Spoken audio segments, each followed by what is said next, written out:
This government meeting is brought to you by Eastworks and our local cable subscribers.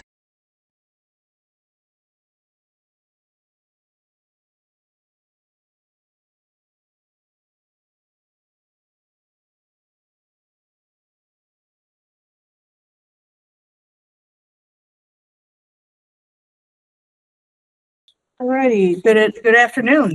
It's April 15th, tax day, and I'll call the meeting to order. We'll do a roll call, voice call. Let's see, we have Tom is absent, Leslie here, Catherine here, Crystal not here, Marie here, Kathy here, Cindy, Louise here, and Pat is absent. Okay, we do have a quorum. We'll move on to acceptance of the minutes. If you take a look, hopefully you looked at those. Leslie had them out in a very timely manner the day after or the day of. So any changes, additions, corrections on the minutes? Hearing none, I'll seek an approval for the minutes. Motion? Marie? Motion to approve the minutes of February 18th meeting. Second. And a second by Catherine. All in favor, please vote. Aye. Yes. Opposed? And abstentions? One abstention. Okay. And public speak. I will start off with a letter that was sent from Diana Kelly. And I'll read her letter. It's in support of the Council on Aging and Enrichment Center. Dear board members, I moved to Easthampton almost 10 years ago from a suburb of Boston. When I first arrived and viewed the center from the outside, I was almost taken aback as it was quite a change from the brand new state-of-the-art facility I had left behind. Thankfully, I did not let that deter me from checking it out. It has truly become my home away from home. I was saddened when COVID shut everything down and no one was able to go in person. However, the center had numerous programs and opportunities on Zoom to keep us all connected. There were crafts to do this with home-delivered kits and art programs and instructional exercise videos. For a person living alone, these were a godsend. Once the center reopened, it has been so well attended. The monthly newsletter is filled with classes, field trips, and informational programs, to name a few. It is such a welcoming place with a warm and caring staff. Almost any day of the week, you can find me and others there participating in the various activities that are available. Somebody just joined us. Oh. No. Is this Tom Brown? Yeah. Oh, there it is now. Okay. Did you let him in? Yep. I think somebody was trying to get it. Yeah. All right, Tom. We're in the middle of reading a letter for public speak. We celebrate. Yeah. I have met many new friends and would be lost without the center. Believe me, I could go on and on. Please feel free to reach out to me personally if you would like to hear more. I would have come in person, but I have cribbage at 1 o'clock on Tuesday. For your information, I had never played mahjong, cribbage, Mexican trained dominoes prior to coming to the center. I have learned and experienced so much and am truly appreciative of that the center and the staff have to offer. Sincerely, Diana M. Kelly. Nice to hear refreshing news, isn't it? Okay. Other public speak. Okay. Either one of you wish to speak? I'll just say that I love the Easthampton Senior Center. Definitely need, could use an upgrade on the space. It doesn't work terrifically well, but the staff is amazing, and everyone does as much as they can with what we've got. Definitely. Thank you very much. And I'm sorry, I don't. My name is Susan Miller King, K-I-N-G. Very good. Thank you. And my name is Stella Chan, and I just want to echo what the letter said, because my partner Mary and I just also made it to 10 years living here in Easthampton, and we ended up buying a condo 10 years ago simply because I had a job in Holyoke. And I've always just thought of it as, place to sleep while I was working. And it's only because of the senior center that it makes it hard to say that anymore. Now I think of Easthampton as a home, as a community, as a place where I can see myself continuing to get old and thrive. I know that the job is long gone, but but we're still here. And I always wonder, why am I still here? The job's gone. We should go back to our house in the Berkshires, but we don't. It's because, and I think it's really at the core of that is the senior center. And yes, it's struggling with the space, but we've seen where it was before and where it is now. I was impressed by the staff then. I was even more impressed with the staff, but the space, yeah, was problematic. But now this place, to see what they've done with the space is incredible to work with what they've got. Should they live with it forever? No, I don't think so. You do what you can. But I just want to say it's made this more like a home and a community than just a place to stay when I'm working. Thank you for that, both of you. Great comments, a wonderful letter, and in these times, it's nice to hear some very positive feedback and reinforcement about this. Take the time to come. It's Yes. really sweet. Oh, thank you so much for that. All right, and I see no one else on for public speaks, so we'll move on to Cindy for the director's report. All right, good afternoon. So we have a special guest today for the director's report, Dawn Gresham-Moore, Program Manager. What I wanted to do today is give Dawn an opportunity, like we gave Ashley recently, to talk about the activities, and we could use April as an example since the newsletter is out. Secret, the May newsletter went to press, but you can't see it yet. Otherwise, I would have her, review May with you, but there are a couple of events we'll be telling you about that are happening in May that we want lots of people to come to. And then just to kick off, Dawn, before you start, let me just share my screen here and get to the right screen. Okay.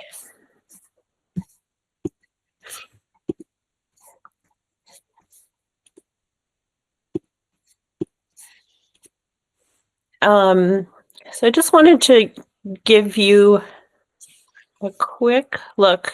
Now, can everybody see the chart that is up here? That is really strange looking. I don't want to slow us down too much. Does that look all gray to you? No, it's blue. Okay, so it's just for me that it's bizarre looking. So this shows you the number of users of programs, rides, and outreach.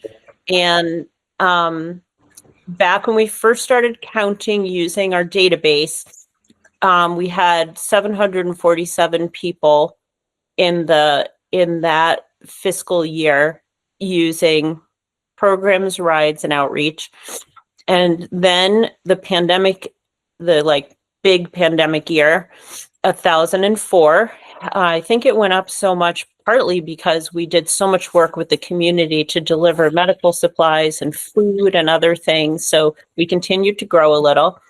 And then in our most recent time frame, we have gone up to 2,217 people that we've touched in some way using our programs, rides, and outreach. And now I want to switch to another slide. Okay. And can you see that chart with clearly? Mm-hmm. Okay, great. This shows you the numbers of programs, meals, and rides that we provided. Again, going back to that first starting time frame. And it shows you how, if you look at where it dips there, that's the big pandemic year. But interestingly, ever since the pandemic, we've shot upwards on the number of programs that we've provided. Of course, keep in mind, we provide many more instances of programs and meals than instances of rides, obviously, because we have limited hours in which we can drive our van, and drivers. But anyway, and also you can see the rides, even, despite that it's a limited program, they've steadily increased the number of rides that we've provided every year. Part of that is our wonderful volunteer drivers supplementing what we do. And the other part is that we've gotten more efficient at taking people places. But it's amazing. We've way outpaced where we were with programs before the pandemic. So just wanted to show that to folks. And then, all right, so Dawn, just, that's just a little bit of information. And as you go along, if people have questions that I can answer, I'm here to answer, but I'm going to turn off my mic and let Dawn go. Okay. All right. So Cindy had mentioned you all would be interested to hear a little bit about the programming we're offering. I don't know if everyone is familiar. April's a good example, I feel like, of the variety of programming. We definitely have a lot of folks who are really interested in the fitness classes, and so we do a fair amount of that through partnership, largely with the Y. We do have a few other instructors, but we've moved more and more to having Y teachers for all of our classes as a community partnership. We're not trying to replace the Y, but we're trying to provide sort of a range of fitness offerings within the community for folks that are both lower cost, high quality, address some things specifically like balance and muscle retention, things like that, and that they're experts. So that's sort of one segment of our programming. We do a fair amount of art programming every month too. We try to do a range of cost. So some is free, some is not. We have different levels of skill required, but we try to make sure all of our art classes are accessible to anyone as well. So we try to provide sort of a range of things so that someone interested in art could try something. And the goal isn't necessarily, I think with all of our, actually, I should have started with, the goal of all of our programming is to provide information and access to things people need as they age to thrive, and also a wide range of opportunities, different types of activities, so that most people could find something they were interested in, come and meet someone else interested in that. So the goal isn't to provide all the activities for everybody, but we're trying to provide sort of a broad range. I know our goal, one of my goals is to provide things so that people can meet each other. And I think that's one of our favorite things when we find out we've done a program and people have met that way, and now they're spending time together 4 days a week without us. So we don't, that way they're connected. They're connected to other people. They're connected to the community. We do a little bit of field trips. We try to vary, again, the cost and what's offered. We try to include food because food is a great way for folks to connect. And we do a variety of those as well. And actually, one of the programs, I think, when I was looking at that chart, Cindy, you showed of the pandemic, and we did a ton during the pandemic. One of the things that came out of the pandemic that was really interesting is I personally spent a ton of time driving around with our driver, which would not normally happen. Normally they're out driving people to rides, and I'm doing other things. And then partway, a few months in, I'm like, how do you know what every single tree is and all the birds by ear and every single plant in the world? And one of our drivers is a naturalist and an expert. And so he started leading hikes and nature wanders. So that programming really comes from him, and we're just sort of lucky to have that resource. And I think that is how we do a lot of programming. Either we'll have participants come and say, hey, could you offer this? Or including people in this room, I'll have participants that say, I would like to offer this. Or community members ask for different types of programming. So we try to make sure our programming is reflective of what the community is asking for, both the people that come into the center every day and the people that don't. We're out in the community a lot hearing what other people are interested in, and we try things, and sometimes they work, sometimes they don't. That's all right. But we try to be responsive to what the community is asking for. there's one other point in there I want to share with you, and then I'm just going to open it up to questions because I don't need to talk and talk. But there's something in volunteers leading. Oh, the other thing we do is we partner a ton with the community. Like this month alone, we have the health nurse coming in to do vaccinations. We have the fire department doing another fire extinguisher training, as well as they're coming in to do a talk on all of their programs. We do a book club with the library every month. We're partnering with the whole community group that's working on the Go Digital project to have some tech classes starting in May at the senior center. But we've been partnering with them all along to have that program run. So we do a lot of working with outside groups to try to share resources, provide dual programming. So those are sort of the basics. I don't know if you all have questions about what we're doing or how we're doing it or something you'd like to know, or Louise has a question. Louise has a question. Okay, go ahead, Louise. Unmute her. just a minute. 1 second, Louise, you're muted. I can't unmute. We want to unmute hear somebody you. else. Maybe she's muted at her end. She's muted at her end.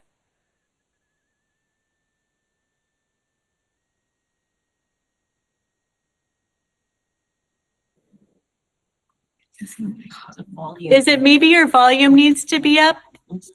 I wonder, because we can't quite hear you. Or No, Louise is still muted. I had to mute her myself because she had background noise, but now I cannot unmute her, even though I'm a meeting host. She's a meeting host and she has to unmute herself. Oh, okay. Won't let me unmute either. While she's working on that, I have my hand raised, Kathy. You just can't see it. Okay, Cynthia, go ahead, and then we'll come back to Louise. Okay. I also wanted to point out that sometimes there's programming that we don't have the resources, at least at this moment, to offer. And so what we do then is we seek out resources that are vetted, quality resources through the Massachusetts Councils on Aging, another city department, or another senior center.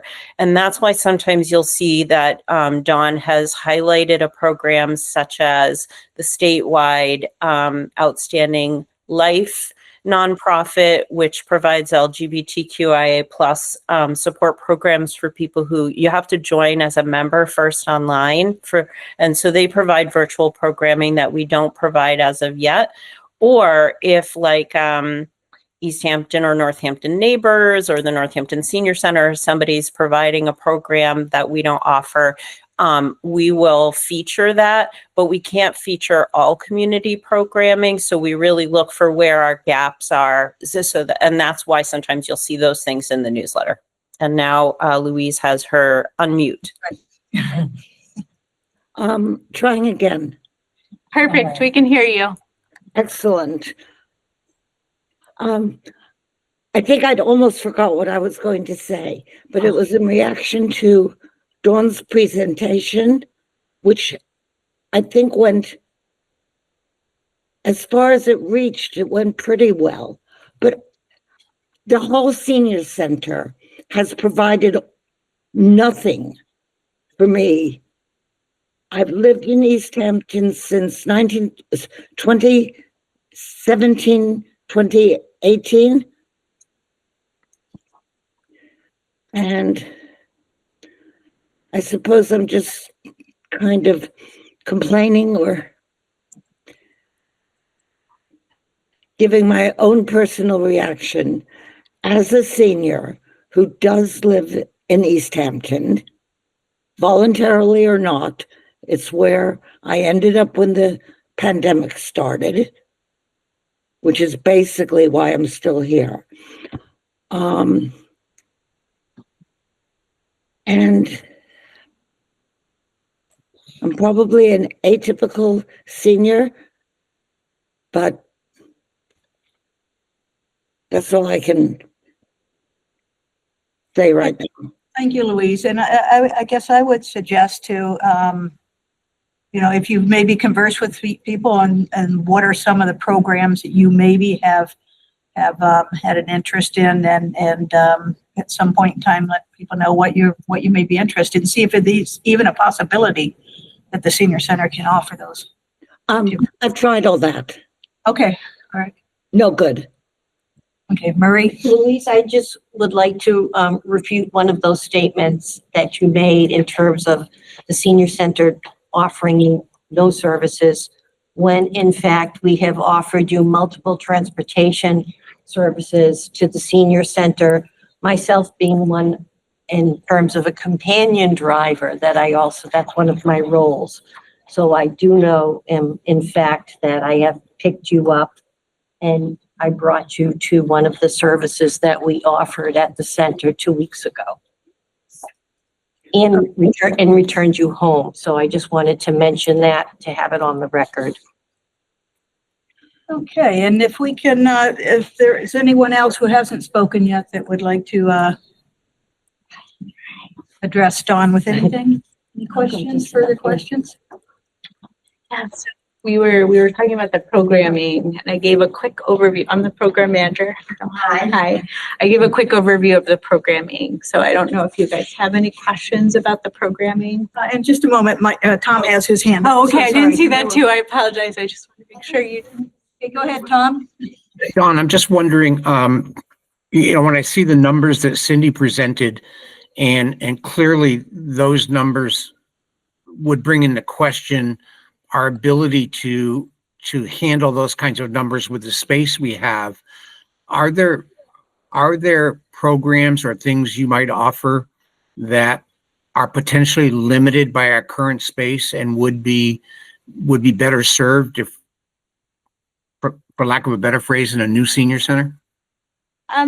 For sure. I mean, we don't have the best spaces for some of actually some of our, can I mention? Okay. We have some of our lovely yoga participants here. We hold our fitness classes on the upper floor where there's transportation, there's people coming in and out through them. We try to put up a sign and say, please, be quiet. We're trying to share this space, but people come in and they're doing their things and it's loud. It's really not the best space even for a yoga class, never mind the fitness classes that are a little louder. And some of these classes we've had extending into, like Tai Chi has been extending into the living room, around the furniture. So partially there's a huge demand. And there's very limited space, and the space really doesn't suit it. We are just fortunate, I think, that the community is strong. And so I'm assuming that's why you guys are coming, because it isn't the best yoga space ever. But I think there are some basic things, like the rooms that we're using, we are doing our best with, but they really aren't suited to the space and sort of constantly require juggling. We're also very limited in what we offer in terms of classes because it does take over the entire space. So nothing else really can be done at that time. It's an open office plan, so it's really hard to work. I was in a training last week. It was a 2-day training, and I ended up not being able to do it because it was too loud and I couldn't participate. I couldn't hear and I couldn't unmute, and I needed to unmute. So there's things like that about working in the center, using the center, that it's tricky. It's really tricky to give anyone space to do their thing. We have a book group that meets down in the pool room, and we've talked about coming upstairs where there's more light and more seating and it's more comfortable, but it's not private. And the book group prefers to have some space that's for them. We have groups that are kind of shoehorned together at a time. Taxes come in. So I do want to give a shout out. We have these wonderful, the AARP provides us these tax prep volunteers. They come 2 days to 1 day a week throughout the tax season. They process over 300 people's taxes just in Easthampton. They also do this in Northampton. And we can't do more. They would do a little more, but we don't really have space for them. And then we're moving some of our regular groups because we need the tax route. So we do a lot of juggling. So that it kind of answers your question. There's a lot more we could do. There are a lot of asks for programming that we're limited because we don't really have an appropriate space. I know a couple of us went to a dementia caregiver training the other day, and, you know, I wouldn't do a dementia caregiver group up in the main space that's really open, but we have very limited space besides that. So we're constantly limited by our space. And I think the fitness classes are a good example of, they're kind of bursting at the seams. We've had to turn people away sometimes. We just only have so much space for those things. I think that anecdotal information and the statistics that Cindy put out are all helpful when, and I don't want to digress too far here, but when the time comes for to build the case for the new senior center, all that information is vital. We're not looking in the future to build a new senior center just because we want a new building. It's because we need it to support the growing number of seniors and the programs that the center would like to offer to those seniors. So it's not just about getting a new space. It's about providing services to an expanding population in Easthampton. But thanks for that, Dawn. Yeah, did that answer your question enough, Tom? Okay. Yes, thank you. Don, thank you for coming and providing an overview. We have a full schedule, and as much as we would like to continue discussing the wonderful activities that are presented, we have some guests here from Easthampton neighbors, and thank you for coming. And if you want to come up and have a seat up here, they're going to share with us, since we have a few new board members, you know, what it is that they do, and kind of inform us on what Easthampton neighbors do. And if you'll identify yourselves, please, and then I'm happy to hear what you have to say. Yes, Look forward to it. a question. Hi, I'm Joyce Subchinsky. I'm on the board of directors. I'm the clerk, and I've been on the board since, well, COVID, actually, 2020. And I'm Sharon Tilby, and I'm the volunteer coordinator. And I had been on the board, but I'm enjoying just being the volunteer coordinator now. And I'm just going to give a pitch. Tom, if you ever need any letters of support for the Council on Aging needing more space, give us a call. Yes. We will do what we can, because I am just beyond impressed with the amount of programming, the depth and the breadth of your programming that you do with where you are. And, you know, you just keep succeeding. And I'm just going to say this. I live in Southampton. I'm really impressed with what you do with the space you've got. Thank you. Joyce, you can start. Yes, same here. And thank you for inviting us. And I too live in Southampton, so I understand what facilities limit. And Southampton is facing the same kind of thing. But also impressed with what you do. Cynthia just said that you all wanted to kind of an update of what we've done and what you know about us. And of course, Sharon and I will bounce any kind of questions. I've got a few things, but I don't want to bore you with anything in particular before I start that you want to If you have know. new board members, you probably don't know who Yeah, there's we four are. of us that are new. Oh, all right. Well, here you go. Shut me off anytime. Here you go. Excuse me, who are you? That would help. It's true. You identified yourselves. Full disclosure, who are you? Oh, I'm Kathy Carey. Okay. I'm And- Marie Ferraro. And this is the board? Okay.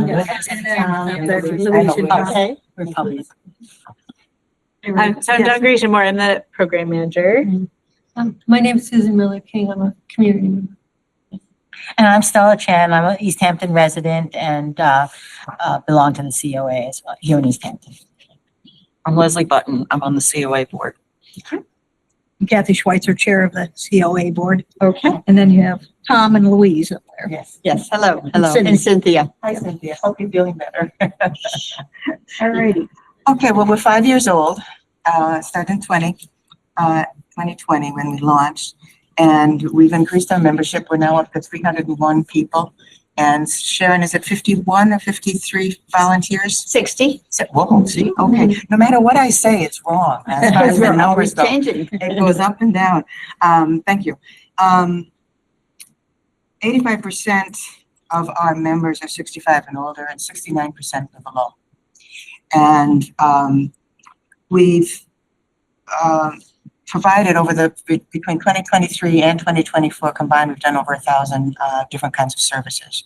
The majority of services that have been requested by our members when we did a survey is transportation to medical appointments, etc. And the second one was household chores and household mini fixes and stuff like that. And the next one up was tech. They need help with their technology, changing remote controls, changing TVs, changing scams, etc. And I think Sharon and I can talk a little bit more about how we've worked with that situation and tried to help our members. We've increased, nobody really knew who we were.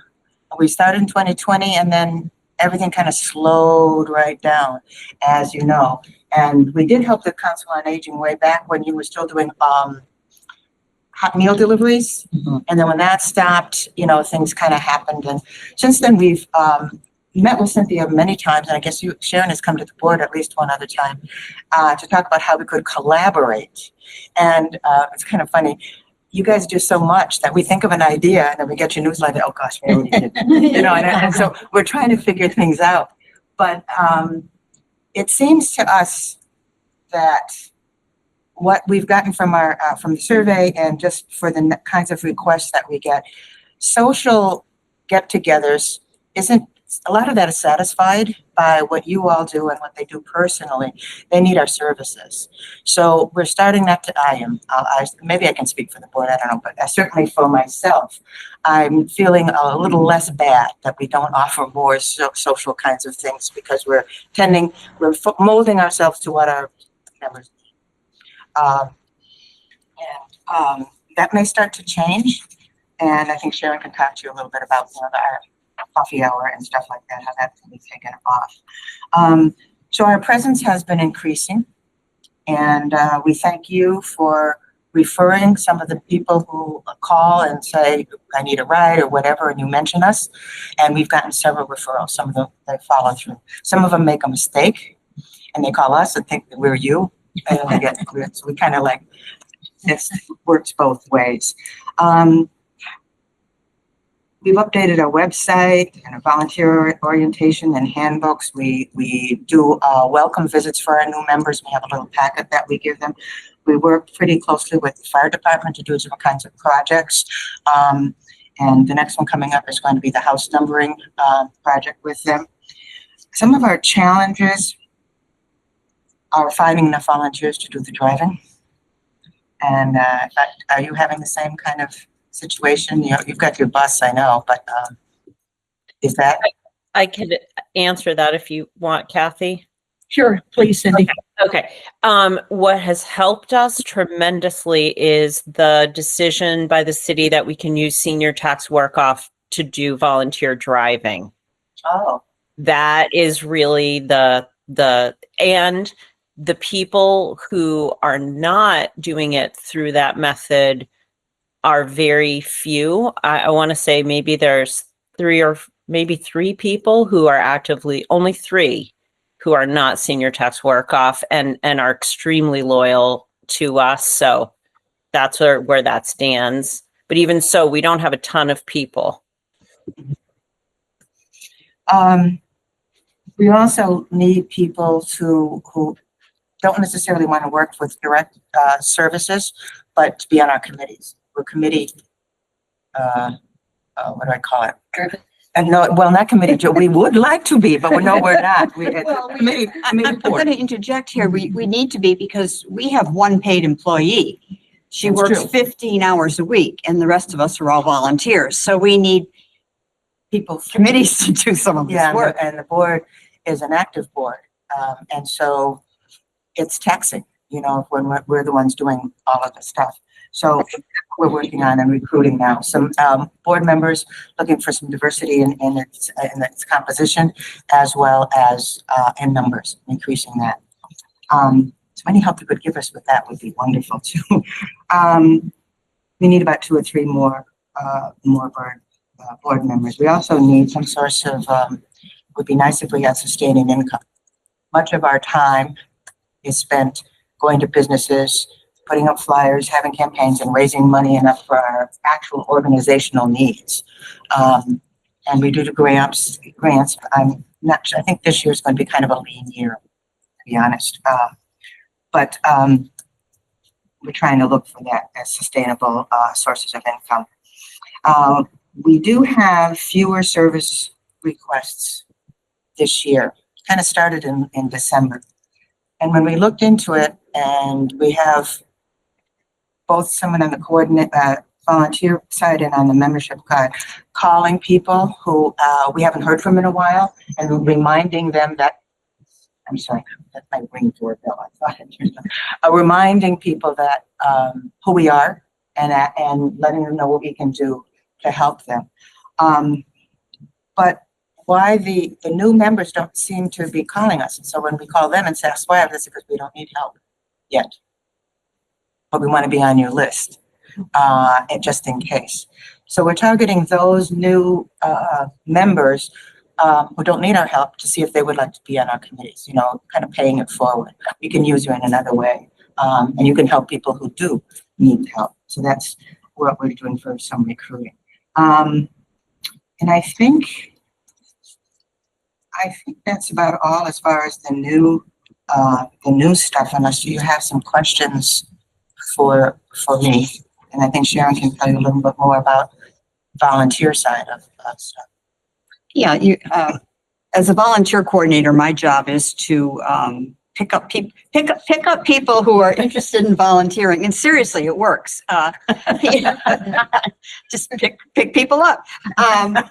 What folks do is they get onto our website. They indicate, you know, they fill out what they need to indicate that they're interested in volunteering, and I get the generated tickle, and I call them and see how viable this is, and they go through an orientation. We go through background checks and all that sort of thing. And what I'm finding, I've had 7 new volunteers, or 7 or 8 or 10 or something like that since January. And I'm finding that the latest crop of volunteers are working people under the age of 50. Oh, wow. Now, doesn't that sound great? What's the problem with that? They're working. Their availability is limited. And this really is so frustrating to me because they've got the energy and they've got the heart to do something, but trying to plug them in to where we can, you know, make their time worthwhile has been kind of hard. But one thing that we've tapped into, on the 3rd Saturday or so of the month, we have a get together, a coffee on the Saturday afternoon from 1 to 2:30ish. We have a coffee get together. It's been at River Valley Co-op, and it had been a social get together. But what it's kind of morphing into is an information session. And lately, one of our great volunteers, Joe Semanis, is doing Tech Talk. And he did one on scamming and phishing. He did, I'm trying to think what the last one was. I can't remember. He has different topics. The one coming up soon, it's going to be the week after Easter, is going to be on streaming, using streaming services. And he's trying to get together a bunch of tech-savvy volunteers, who a lot of these younger people are. Anybody's young who's under the age of 70 for me. We're trying to get them hooked into that. We think that would be great. And we have 2 new volunteers from Mount Holyoke College, students. Okay, the schedule. One doesn't even have a car. I'm going to try to work them into that Saturday morning thing. If they could host it a couple of times a year, that might be something they can do. So I'm finding, as a volunteer coordinator, what I'm doing more than ever is trying to find things for our volunteers to do, which it's all got to support our mission to keep folks aging in place. So, you know, that's if that's a problem, that's my problem right now. It's not really a big problem, but it keeps me busy. I do want to bring up one thing. I have a volunteer. This is somebody I don't know if it's somebody that you could help me find a good use for her. She's a CPA forensic accountant. And she's got skills. Yeah. And she's got skills. But under our program and what we do, we discourage something that requires a fiduciary relationship and the privacy and such. But I just want you to be aware of this person is willing to work with the Council on Aging. If you could think about and be in contact with me about that, that would. I have an idea for you. But I think you've got the mechanism for that. And to, I think now, do you not have people that, I know the AARP does the tax thing, but how, don't you have, what do you have? Well, that for was actually what I financial? was gonna say is they are always looking for volunteers. Yeah. Okay. And they come and we host their program, but they do train the volunteers. They have all the rules around financial safety and the checks of the people that are doing it. And so they have sort of a setup for people who are financially inclined to be trained and to do that. And it's only once a year. It's intensive for once a year though. Yeah. Well, she's pretty sharp. And she asked me, actually, she says, have any of your folks, it has not happened with Easthampton neighbors, have any of your folks had any trouble with Social Security? And I said, not yet.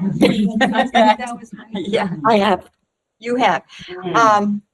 I'm going to assume that the Holyoke office is still open. Still. I don't know. Nobody knows. That's something that we're wondering about. And she's trying to be proactive and thinking ahead. How can we help people when they end up with a Social Security problem that they can't fix on their own?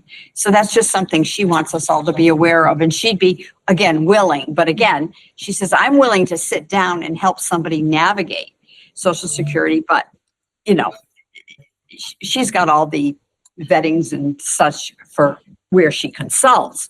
But with your program, you know, she would need that too. But we just want you to know that we've got people thinking about these things. And if you want, give us a call if you want some help. We have about 2 more minutes left, so I don't mean to put pressure on you. Go ahead. I want to leave room for No, you gotta questions too, know. if you need it. I can talk all day. I just want to mention 2 things. One, we do have kind of interesting. We have 2 student interns one from Easthampton High School and one from Hampshire Regional that, of course, mentioned young people. And I would like to tell you about this. It's the first time we had that young of a group in, and they're helping with marketing and Instagram accounts and flyer making. They love that because they can use that. They use it as their charitable, you know, their community service, getting credit for it for their schools. And we're benefiting from new blood and stuff. It's kind of That's neat. great. Can I ask Another minute for questions from the board first. Kathy. There's Louise has had her hand up for a while. Okay, thank you. Okay, Louise, and then Marie. Testing? Yep, we hear you. Okay, great. I've had a lot of responses to the Easthampton neighbors presentation. And to be honest, since I moved to Easthampton about 10 years ago, the most help I've personally gotten has been 1, the public library, 2, Easthampton neighbors, and a dismal third would be this board that I'm still on, the Easthampton COA. That's about all I've got.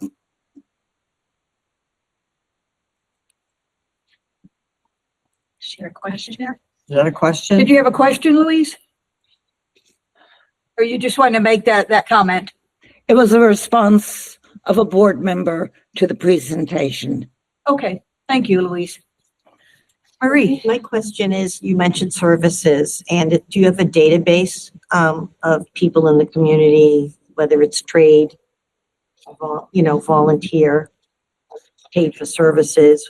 What is that? We don't usually, we from a liability perspective, we can't do Joe the plumber, and then if he messes up, then what is our liability on it? So we just have, if there is an issue, what we've done is Jody, while she's on the phone, she'll do a Google about who these are the people that are listed in Easthampton that do the work. Okay. So we have that kind of list. We don't actually have a recommended list of anything that requires a license. We don't do. We don't do that, yeah.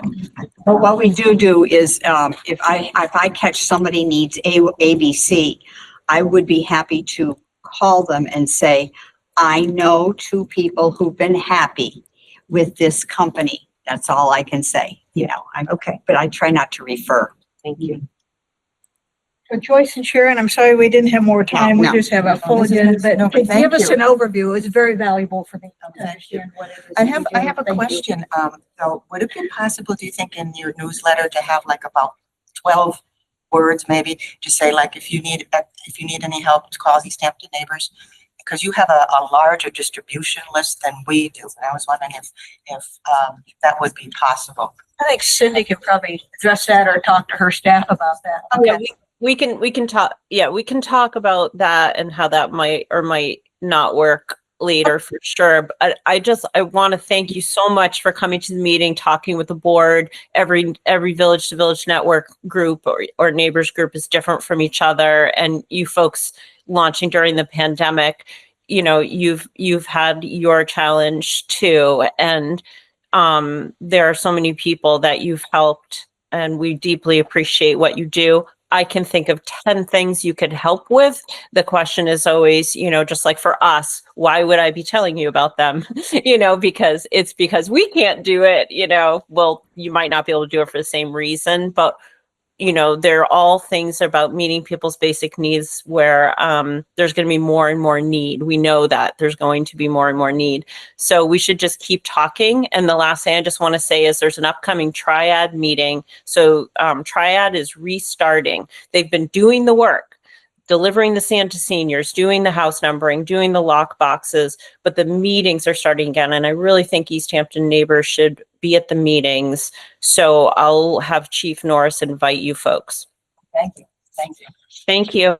We'll keep in touch. We enjoy working with you. Thank you so very much. We love you. Yes, we do. We have I need a bigger yoga space. we feel we have a good relationship with the COA. Some villages don't. And so we feel kind of blessed. Thank you. So thank you. And anything, Cynthia, you know, just write down the list. We either can help or we can't. We'll let you know. Thank you. And again, letter of support Yes. for your need of more Anything you space. need. Thank you. Yes, please. Thank Right. you. We skipped over old business, so we'll go back to that. I was providing an update on Stan. He did submit his letter of resignation to the mayor last week, and the mayor will be working on finding a replacement for the board. Cindy, strategic planning. Okay, I'm going to keep this very brief since we're a little over time. I had mentioned that the strategic planning list of items for the Council on Aging to do this year is pretty long. And because of both of my sick times that I've had, you know, I was gone for 2 weeks for the other thing and now COVID, I'm way off my personal timeline. But what I would like the board to do is decide right now, would you be willing to meet in either July or August for a 2-hour meeting, or maybe a 2-hour meeting in July and in August? These would be at our usual, you know, third Tuesdays, start at noon, or if they're a little longer, we could start earlier. And what we could use them for is the part of the strategic planning process called the SWOT analysis, which means, and I will just share my screen here. It is the strengths, weaknesses, opportunities, and threats part of doing a strategic plan. And I'm going to email this to everybody so that if you can't see this on the screen, let me get to the right, here we are, that you can read it on your own, because I know it's hard to see. Many people are familiar with this model, but basically what we would be doing is talking about the strengths of what the senior center does well, what we're proud of, what is improved, and what we want to maintain. we would talk about the weaknesses. We would talk about what are the opportunities that are facing the center and trends. And then we would talk about the threats. And there are plenty of threats in every direction for older adults. But, you know, if we're looking at specifically the senior center, what are those? And the purpose of the target audience for this meeting would be, let me just stop sharing here. So the target audience for this meeting would be both board members, participants, community members. It would be, we would get an outside facilitator, and we would have a steering committee that's already been formed work on how the meeting would go. I think I have somebody who has already done this whole process, a really skilled senior center director has tentatively agreed to facilitate, but I haven't talked with them yet about timing. So I just wanted to, and the way that it works is, it's really to get a breadth of ideas around all of this. Then that gets fed back into the class that I'm taking. So, you know, I bring my questions about it to the seminar and get support from the technical support person on strategic planning that Mass Councils on Aging has hired. And they, that in that process, then Dawn and I, who are both going through certification, will meet and talk about the results. And then there's an opportunity for staff to weigh in, especially the director. And then this SWOT analysis gets written up, and it's one piece. I'm not sure we will get through all of the pieces in this strategic planning process. So what I'm going to do after this meeting is share the folder that I already shared with the strategic planning committee members. And the last thing before you make your decision about whether you want to spend time on this as part of board meetings versus me organizing meetings outside of the board meetings to do this, is that the steering committee, I need some more people from the wider community on it. I have a great selection of participants, board members, friends, and staff, but what I don't have are, like the library wasn't able to take this on. They would be a natural partner. I'll check with the Easthampton Community Center, but if you have ideas for other people that could join us, that would be great. So to sum up, if you think about a session like that where we're going through all those questions, kind of like a planning session, do you want to do it in the summer as part of the board meetings? Usually we don't meet in the summer. This is Kathy. I'm all for it because I think a strategic plan is really important for any organization. And I would be happy to spend some extra time in July. I concur. I can also do it. Me too. And is Tom still on the call? No. Louise, do you want to unmute yourself? Yes. I would be interested in everything that Cindy was just talking about. Whether it was as a board meeting or as a senior who lives in Easthampton, and I'm available most times in the summer. Okay. And I see Tom just rejoined us. Tom, did you hear about the SWOT analysis question that I raised? Yes, and if you're going to have those on the regular third Tuesday of the month in the summer, that should be fine. Okay, thank you.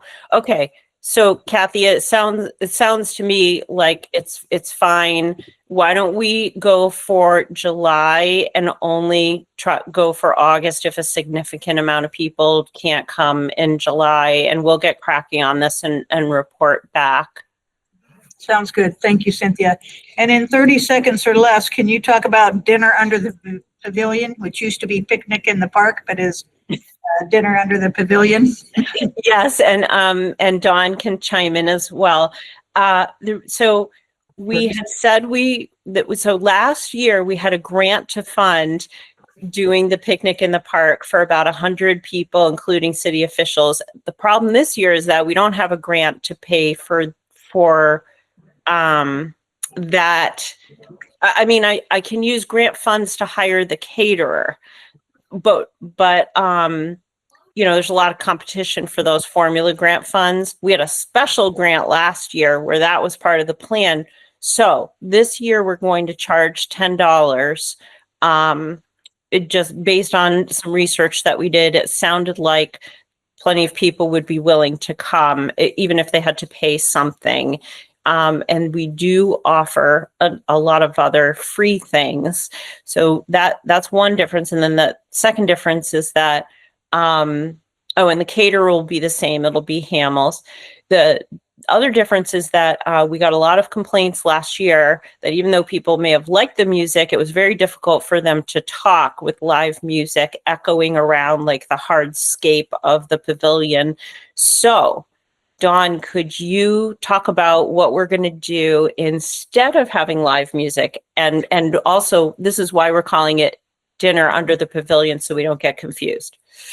Yeah, just very briefly. So Cindy's coordinating this, the Dinner Under the Pavilion, but in addition, we decided to separate the concert part and just partner with the parks to hold a concert in June. So we're going to hold a concert in June that's open to the community. Bring whoever you want. Anyone can come. They can come with whoever, and we're going to use the expandable brass band because they're a lot of fun and they're loud and a good time, and you can dance or not. So we're just going to have a concert that is a separate event, and that's free for the public, and then this dinner that's specifically a picnic for seniors to get to talk with each other and staff and be out. And Do we have a date? for both, yes. Is it May 22nd for the picnic? Yep, Cindy's saying yes. And then the concert is going to be on June 12th. Thank you. And we wanted to do it before school got out because people want to come with families and young children. It starts to get kind of wacky when school ends, so we thought we'd do it right before. So, yeah, all right. Okay. Sorry, that was more than 30 seconds, Kathy. No worries. Louise, we have you on to just inform us about your concerns on Medicaid, Medicare, and Social Security. And if we need to continue this next month, we will do so. So Louise, unmute.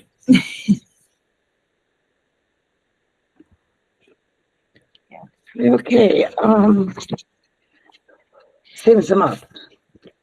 And I do have what was supposed to be 8 minutes, I think, prepared. And we can continue next month. Yeah, sure. Okay, I think it's important to remember first that the US is now a fascist country and that our Führer, President Trump, is doing exactly what he said he would do.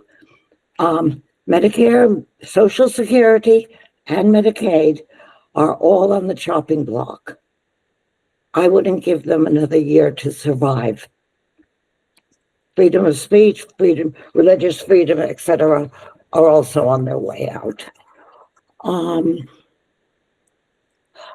scared more for all this for my daughter-in-law, who's a public school teacher, not to mention my 18-month-old grandson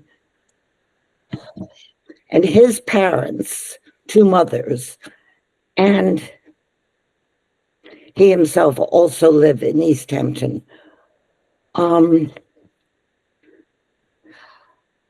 So my suggestion is first that we need 3 or 4 Ashleys as outreach workers for our senior center. And that's the most important priority right now. There is no way one human being can do her job and begin to serve the senior population of Easthampton. For me, the public library has actually worked more as a senior center than the actual senior center, but the library is going to disappear as well if Mr. Trump has his way. I think Easthampton as a whole is going to be forced back to its roots. Mr. Trump is said to worship former presidents William McKinley and James K. Polk. He probably wants to bring the U.S. back to their times, which were, most of us seniors were already dead then. I think life expectancy in the early 1800s was much shorter than it is today.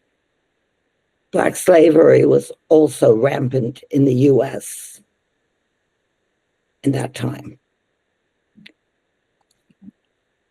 Me, I have 3 daughters. The oldest lives in London. That is the multiracial third of my family. So they are no longer welcome in the land of my birth, which is, I was born Jewish in New York City in 1950.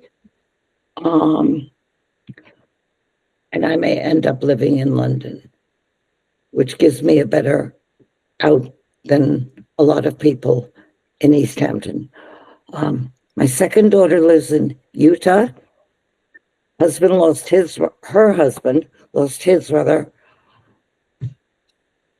job with the U.S. Treasury at the start of Mr. Trump's first administration. So they left Washington, D.C. and moved to Utah. They have 2 young teen boys, and the dad has a job with the University of Utah. Youngest daughter lives here in Easthampton, but she's LGBTQ community. So I don't know how many gay people were forced to wear the pink triangle in Hitler's concentration camps. There are a lot more than anyone knows. And I know a lot about Hitler for the predictable reason that my own family is Jewish and I was born in New York City in 1950. My own family didn't talk about it much to me or my siblings because they didn't really want to introduce a 6-year-old to the fact that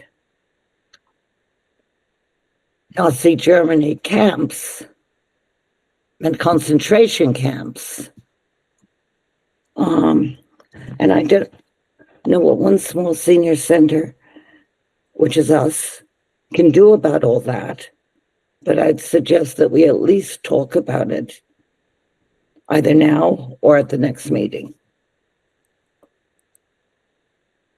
Louise, thank you for that background, and we will definitely put it on the agenda for next month.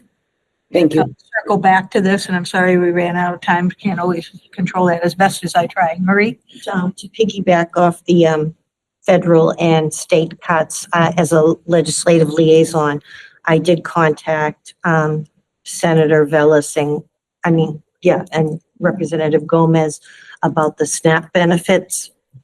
And I also sent a letter to Senators Warner, Markey, and also Congressman Neal in regard to the hospital to home program and federal funding for that. So those are, Thank you for taking there's action at least on that. there's at least 2 issues per month, I'd say, minimum. Kathy? Cynthia, last comment here? Go Okay. ahead. So we're at 1:04. I apologize to everybody, but I do want you to know something's happening before our next meeting, which is Older Adult Lobby Day is happening in May. I will send the board the information, and I don't know if the COA will be able to pull together a field trip to go, but it's very important that older adults and people who care about their issues work on the state and local levels as well, even if things are happening on the federal level and coming down to the state. So I am happy to set up appointments with Senator Velas and Rep. Gomez for that day if there are people interested in going. Thank you, Cynthia. And thank you all for your patience. I'm sorry we ran over in time, but as you know, we had a super full agenda, and I think we'll continue to as we roll through the year. We'll entertain a motion to adjourn the meeting. Motion to adjourn the meeting. Marie makes the motion. A second, please. Louise seconds. All right, a meeting is now adjourned. Thank you all, and we'll see you on May 20th. This government meeting is brought to you by Eastworks and our local cable subscribers.